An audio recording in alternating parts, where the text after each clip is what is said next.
எல்லாருக்கும் வணக்கம். முதல்ல ரொம்ப பெரிய தேங்க்ஸ் இங்கே எல்லோரும் கேதர் ஆனதுக்கு. இதான் என்னோடய ஃபர்ஸ்ட் ப்ரெஸ் மீட் இங்கே கோயம்புத்தூரில். அதுவே ரொம்ப ஸ்பெஷலாக இருக்குது, ஏன்னா எல்லா ஃபஸ்ட்டும் ஸ்பெஷலுங்கிற மாதிரி. இந்த படம் வந்து எங்கேருந்து ஆரம்பிக்கிறது தெரில.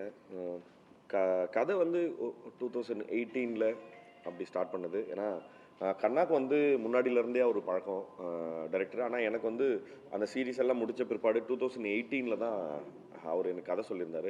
நான் அந்த சமயத்தில் ஒரு மேஜர் லீடாக பண்ணுற உள்ள ஒரு கதைக்கான என்ன சொல்றது, ரொம்ப முக்கியமான வேஷம் பண்ணுற அளவுக்கு கூட நான் உயரலை. ஸோ நான் அதனால் வந்து நான் அவர்கிட்ட சொன்னேன், ஐயோ என்னை வச்சு பண்ணாக்கா எப்படி பாசிபிளாக ப்ராக்டிக்கலாக மவுண்ட் ஆகும்னு தெரியல, நீங்கள் வேறு யாராவது வச்சு ட்ரை பண்ணுங்கன்னு சொன்னேன். பட் சின்ஸ் ஆஃப்டர் கொஞ்சம் அவர் இது போன பிற்பாடு அவர் என்ன சொன்னார்னா, இல்லை இது சரியாக எனக்குமே பெருசாக இது மவுண்ட் ஆகலை, ஸோ நான் வேறு யாருன்னா நிஜமானுமே நான் எதனா ஒரு வேலை வரும்போது அதை செய்யலான்னு சொல்லிட்டு அவர் வேலைக்கு போயிட்டார், ஆட் ஏஜென்சியில் ஒர்க் பண்ண போயிட்டார். இவர் ஐயா கூட நான் வந்து குட் நைட் பண்ணிகிட்டு இருக்கும்போது சடனாக சும்மா ஒரு நாள் நைட்டு பேச ஆரம்பித்தோம்.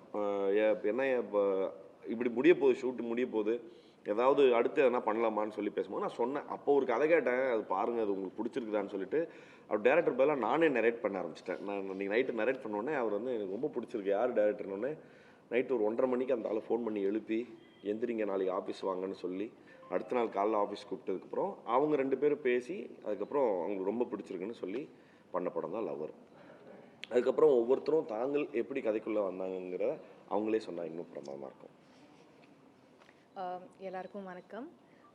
My name is Shri Gauri Priya. எனக்கு தமிழ் அவ்வளோ நல்லா பேச வராது, ஸோ நான் ஏதாவது தப்பாக பேசுனா தயவு செஞ்சு மன்னிச்சிடுங்க. லவர் வந்து எனக்கு ரொம்ப ரொம்ப இம்பார்ட்டண்ட் அண்ட் ரொம்ப ஸ்பெஷலான ஃபிலிம். அதுவும் இவங்களோட சேர்ந்து ஒர்க் பண்ணுறது வந்து ஒரு ரொம்ப எப்படி அது அருமையான எக்ஸ்பீரியன்ஸாக இருந்துச்சு.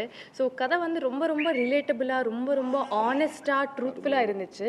அண்ட் எங்களோட டைரக்டரோட ரைட்டிங் வந்து that's the best that's the USB for a film. ஏன்னா I don't think we always celebrate the big moments, but இந்த மாதிரி ஒரு ஸ்மால் மூமெண்ட்ஸ் எல்லாம் சேர்ந்து ஒரு பெரிய படம் மாதிரி வருது. I think it's a beautiful thing எங்களுக்கு.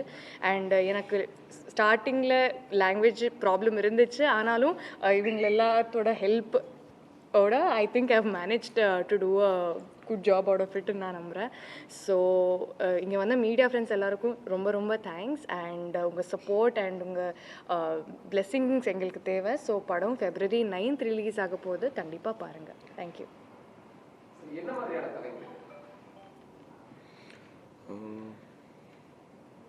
ஜென்ரலாக இன்னைக்கு மாடர்ன் டேயில் ஒரு 25 அப்புறம் காலேஜ் முடித்த பின்னாடி பசங்களுக்கு வந்து அந்த வயசில் இருக்கிற பசங்களுக்கு வந்து ஜாஸ்தியான பிரச்சனைகள்லாம் இருக்கும். எல்லா பிரச்சனைகளுக்கும் நீங்கள் அது வந்து என்ன சொல்கிறது, அது எல்லாத்தையும் கட் பண்ணிகிட்டே வந்தீங்கன்னா உள்ளே போய் பார்த்தீங்கன்னா 3 பிரச்சனைகளுக்கு தான் 3 கான்ஃப்ளிக்ட் தான் அவங்களுக்கு இருக்கும். ஒன்று காதல், இன்னொன்று கெரியர், அப்படி இல்லைன்னா ஐடென்டிட்டி. நான் யார் இந்த சொசைட்டிலங்கிற ஐடென்டிட்டி அவங்களுக்கு தெரியாது. இன்னொன்று அவங்களுக்கு கரியர் என்னவா அமைய போகுதுங்கிற கவலை இருக்கும், இல்லைன்னா காதல் இருக்கும். பட் இந்த படத்தோடைய ஸ்பெஷல் என்னென்னா, நாங்கள் என்ன நினைக்கிறோன்னா, இந்த 3மே எப்படி ஒன்னோட ஒன்று பின்னப்பட்டிருக்கு, ஒன்று அஃபெக்ட் பண்ணால் இன்னொன்று அஃபெக்ட் ஆகும் எப்படி அப்படிங்கிற விஷயத்த வந்து எங்களால் முடிஞ்ச வரைக்கும் கொஞ்சம் ரியலிஸ்டிக்காக சொல்கிறதுக்கான ஒரு அப்ரோச்சை கையாண்டிருக்கிறோம். செய்திகளை உடனுக்குடன் தெரிந்து கொள்ள உடனே சப்ஸ்கிரைப் பண்ணுங்க.